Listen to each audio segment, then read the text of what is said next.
समय रहल खाना खइले के बाद अब हम सुतले के तैयारी करत रहनी। तब तक हमरे घर के घंटी बाज गईल। हम सोचे लगनी इतना गर्मी में दोपहर के समय किया गईल बा। जाके दरवाजा खोलनी तो देखनी कि पार्सल वाला भैया पार्सल लेके आइल रहना। सबसे पहले हम उनका के ठंडा ठंडा पानी पियोनी।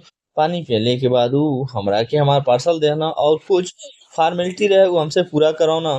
फिर हम टीवी लेके आ गईनी अपना बेडरूम में। हमार मैडम हमसे पूछे वाला रहली कि हमारा हाथ में पार्सल देख के उनके समझ में आ गई तो कि के रहल ह। तो हम मंगैले रहनी अमेजन से ऑनलाइन 32 इंच के टीवी। आप सब देख सके नी।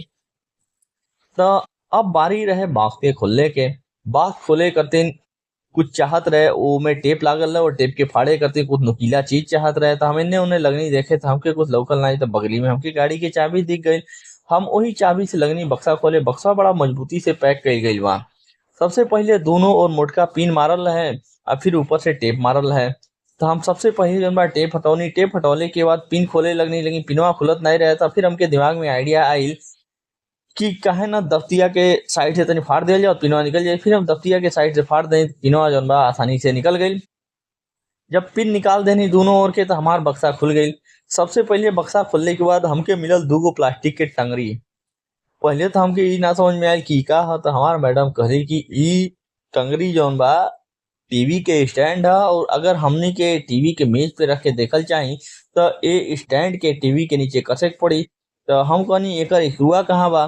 कहली कि वही में होई। देखनी तो नीचवा जौन बा वो देल रहे एगो प्लास्टिक में। कह के जौन बा ओकर स्क्रू देले रहे। फिर वो स्टैंड के साइड में रख के देखनी तो थर्माकोल के टुकड़ा लगा के टीवी के एकदम जबरे पैक कई गई है कि उ तनिको हिले डुले न पावे। ताकि ओकरे कहीं अगर हिले डुले तो स्क्रीन पे स्क्रैच ना आवे। उ थर्माकोल के निकलने के बाद हमके हमार टीवी नजर आवे लागल। जब हम अपना वो टीवी के बाहर निकलनी तो देखनी कि ओहू के प्लास्टिक के कवर के अंदर पैक कइल गई रहे। फिर याद आइल अरे एकरे साथ एकर दूगो लइको तो हुई कुल और साथे साथे इनकर जन्म प्रमाण पत्र और चरित्र प्रमाण पत्र भी हुई।